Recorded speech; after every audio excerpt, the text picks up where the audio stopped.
नमस्कार दोस्तों, कैसे हैं आप लोग। मैं पुष्पेंद्र स्वागत करता हूं आपका एक बार फिर आपके अपने चैनल सैलरी ज्ञान में, जहां मिलती हैं आपको सैलरी और पीएसयू से रिलेटेड बहुत सारी जानकारियां। दोस्तों, आज हम बात करने वाले हैं कोल इंडिया लिमिटेड में जॉब करने वाले एम्प्लॉय के प्रोज एंड कॉन्स के बारे में। दोस्तों, अगर आप लोगों ने कोल इंडिया लिमिटेड की सैलरी, पर्क्स और अलाउंसेस वाला मेरा पुराना वीडियो नहीं देखा है तो पहले उसको जाके देखिए। डिस्क्रिप्शन बॉक्स में उसका लिंक डला हुआ है, आप वहां पर जाके कोल इंडिया लिमिटेड के मैनेजमेंट ट्रेनी की क्या सैलरी है, क्या उसके पर्क्स और अलाउंसेस है, उसके बारे में देख सकते हैं। उसके बाद आप इस वीडियो पर आइए और इस वीडियो को देखिए कि कोल इंडिया लिमिटेड में जो मैनेजमेंट ट्रेनी है उसके आखिरकार प्रोज और कॉन्स क्या हैं। दोस्तों, आप लोगों में से बहुत सारे लोगों ने ये सुना होगा कि कोल इंडिया लिमिटेड में जो एम्प्लॉय है वो काम नहीं करना चाहते, उनकी जो लाइफ है वो अच्छी लाइफ नहीं है। तो आखिर ऐसी क्या चीज़ है, आखिर ऐसे क्या रीजंस हैं जिसकी वजह से ऐसी खबरें जो हैं वो मार्केट में आती हैं। कोल इंडिया लिमिटेड सैलरी तो अच्छी देती है, पर्क्स और अलाउंसेस भी अच्छे हैं, तो फिर ऐसा क्या है जिसकी वजह से कोल इंडिया लिमिटेड का एम्प्लॉय अपनी ही कंपनी में काम करने से बचता है या फिर वहां से बाहर निकलने की सोचता है, उसके बारे में बात करेंगे आज हम इस वीडियो में।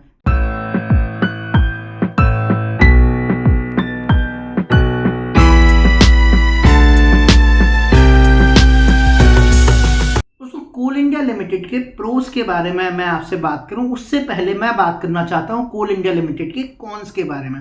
आखिर ऐसी क्या बातें हैं, ऐसे क्या इश्यूज हैं, ऐसे क्या रीजंस हैं जिसकी वजह से एक स्टूडेंट, एक एम्प्लॉय जो कि इतने मन लगा के तैयारी करता है, फिर कोल इंडिया लिमिटेड में जाता है और उसके बाद उसको ऐसा लगता है कि यार मुझे यहाँ से बाहर निकल जाना चाहिए। तो दोस्तों, issue number 1, harsh condition for working. जी हाँ दोस्तों, पहली बात जो कोल इंडिया में सबसे ज़्यादा इशूफुल है, जो सबसे ज़्यादा रीज़न है बहुत सारे लोगों का कोल इंडिया को नापसंद करने का, वो है हार्श कंडीशन। हार्श कंडीशन मतलब आपको पता है कि कोल इंडिया लिमिटेड में कोल का काम होता है, कोल को माइन से निकाला जाता है और उसको ट्रांसपोर्ट किया जाता है। नाउ अब आपको पता है कि माइंस जो होती है वो दो तरीके की होती हैं, या तो ओपन कास्ट माइंस हो सकती है या फिर अंडरग्राउंड माइंस हो सकते हैं। तो दोस्तों, जो एम्प्लॉय है उसको माइंस में काम करने के लिए मिलता है। अब माइंस में काम करना अपने आप में एक बहुत मुश्किल है, बिकॉज आप 8 से 10 घंटे ऐसे एनवायरनमेंट में काम कर रहे हैं जहाँ पे प्रॉपर एयर नहीं आ रही है, जहाँ पे प्रॉपर वेंटिलेशन नहीं हो रहा है। I am talking about underground mines. तो वहाँ पे प्रॉपर एयर नहीं है, प्रॉपर वेंटिलेशन नहीं है, 8 से 10 घंटे आपको काम करना पड़ रहा है। वहाँ पे हद से ज़्यादा डस्ट है, वहाँ पे हद से ज़्यादा पोल्यूशन है, वहाँ पे हद से ज़्यादा आवाज़ है, नॉइज़ है। इन सारी चीज़ों के बीच में काम करना एक एम्प्लॉय के लिए बहुत मुश्किल है, और अगर उसको यही काम अगले 15 से 20 सालों के लिए करना पड़ जाए तो उसकी हिम्मत जवाब दे जाती है। तो पहली बात, जो कि कंडीशन ऑफ वर्किंग है वो बहुत ज़्यादा हार्श है। ऑफिस में जो लोग बैठे हुए हैं वो 1% या 1.5% लोग ही होते हैं, बाकी 80 to 90% वर्कफोर्स जो है वो मोस्टली माइंस में ही काम करती है। तो इसलिए बहुत ज़्यादा मुश्किल है सभी के सभी एम्प्लॉयज़ के लिए कोल इंडिया की हार्श कंडीशंस में काम करना। Number 2, you have to be 24/7 on duty. पहली चीज, जो भी आदमी इलेक्ट्रिकल ब्रांच से है या मैकेनिकल ब्रांच से है और इलेक्ट्रिकल और मैकेनिकल के मेंटेनेंस जॉब में है, मतलब अगर किसी मशीन में कुछ इशू आता है उसके जॉब में है, तो उसको 24/7 ऑन रहना पड़ता है। मतलब उसको रात में 12 बजे, उसको रात में 2 बजे, रात में 3 बजे भी कॉल आ सकता है कि माइन में ये चीज़ का इशू हुआ है, ये खराबी हो गई और आपको अभी साइट पे आना पड़ेगा और ये करना पड़ेगा। तो दूसरा जो इशू है वो है ये। Number 3, no social life. दोस्तों, कोल इंडिया लिमिटेड की चाहे ओपन कास्ट माइन हो या अंडरग्राउंड माइन हो, ये जो नॉर्मल सिटी है उससे दूर होती है, नॉर्मल जो रेजिडेंशियल एरिया है उससे दूर होती है। अब आपको अगर थिएटर जाना है, आपको अगर मार्केट जाना है, आपको अपने लिए शॉपिंग करनी है, आपको अपने लिए कुछ फन करना है, तो ये सारी चीज़ें आपकी माइन वाले एरिया में वहाँ अवेलेबल नहीं है। तो आपको हो सकता है 10 से 15 किलोमीटर दूर जाना पड़े।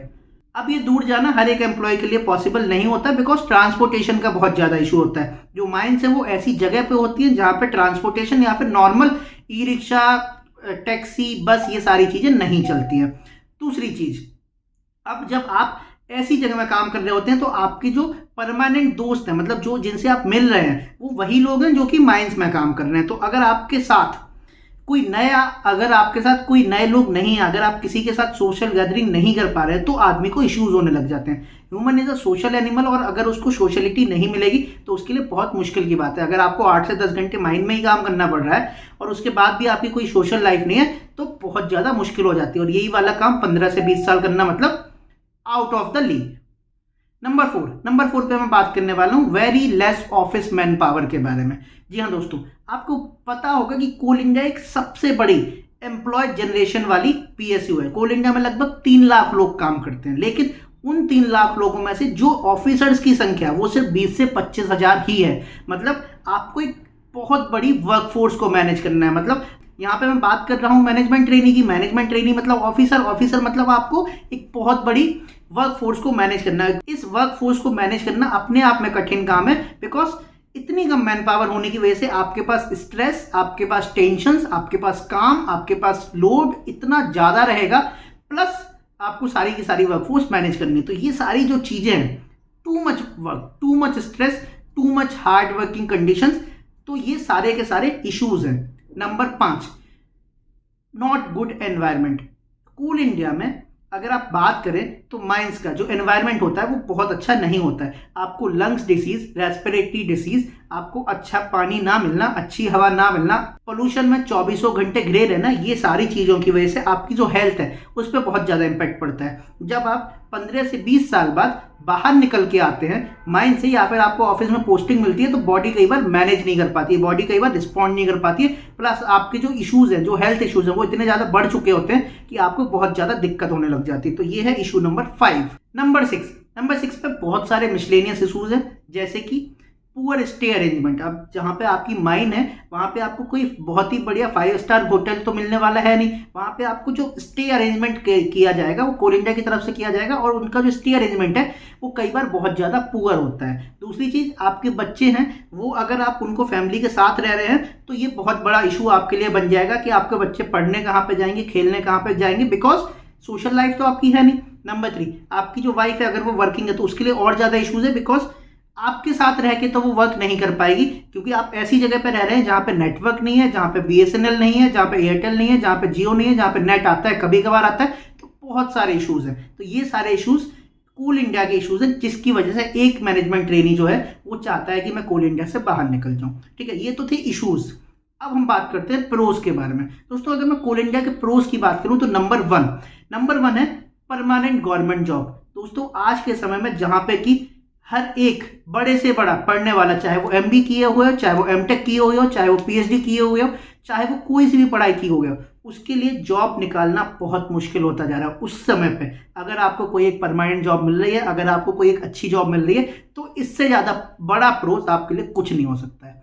Number 2, good salary, good bonus, good perks, good allowances. दोस्तों, कोल इंडिया अपने फील्ड में अपने मैनेजमेंट ट्रेनी को बहुत ही अच्छी सैलरी, बहुत ही अच्छे पर्क्स और बहुत ही अच्छे अलाउंसेस देती है। अगर आपको इतनी अच्छी सैलरी मिलती है, इतने अच्छे पर्क्स मिलते हैं, इतने अच्छे अलाउंसेस मिलते हैं आज के टाइम में, तो आपकी लाइफ, भले ही आपकी लाइफ अच्छी ना हो, बट आपके पेरेंट्स की और अगर आपकी फैमिली जो कि कोल इंडिया में आपसे दूर रह रही है, तो आपकी जो लाइफ है वो अच्छी हो सकती है। तो दूसरा जो मेन प्रोज है वो ये है। कोल इंडिया में टोटल प्रोज इतने ही हैं, कौन सा आपको मैंने बता दी हैं। तो आई होप आपको समझ आया होगा कि मैं आपको क्या बताने की कोशिश कर रहा हूँ। दोस्तों, डिसीजन आपका है, डिसीजन आपका ही रहना चाहिए। मेरे बनाए हुए वीडियो से आपका डिसीजन इन्फ्लुएंस नहीं होना चाहिए, बट मेरा काम है आपको सच्चाई बताना, मेरा काम है आपको चीज़ें बताना, मेरा काम है आपको इश्यूज बताना जो कि मुझे पता है। अब आप लोग कहेंगे कि मैं ऐसे कैसे बता सकता हूँ, मेरे पास क्या एक्सपीरियंस है कोल इंडिया में काम करने का।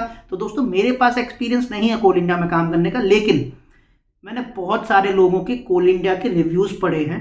आप कोरा पे जाएंगे, आपको बहुत सारे रिव्यूज़ मिल जाएंगे। मैंने कोल इंडिया के लोगों से बात करी है, मेरे कॉलेज के कई लोग कोल इंडिया में, उनसे मैंने बात करी है। तो इन सभी कलेक्टिव जो इश्यूज़ हैं उनको डिस्कस करके, उनसे बात करके, उनको समराइज करके मैंने वीडियो बनाई है आपके लिए। तो अगर आपको लगता है कि मैंने हवा में वीडियो बना दिया है, तो हवा में नहीं है, बट हाँ ये है कि this is my perspective, this is my individual perspective. आपका पर्सपेक्टिव अलग हो सकता है, बट मेरी आपसे यही दरख्वास्त रहेगी, मेरा आपको यही सुझाव रहेगा कि चुने और सही चुने। तो दोस्तों, आज के वीडियो में इतना ही। आगे फिर मिलेंगे एक नए वीडियो में एक नई नॉलेज के साथ। तब तक के लिए बी हैप्पी, बी मोटिवेटेड। नमस्ते।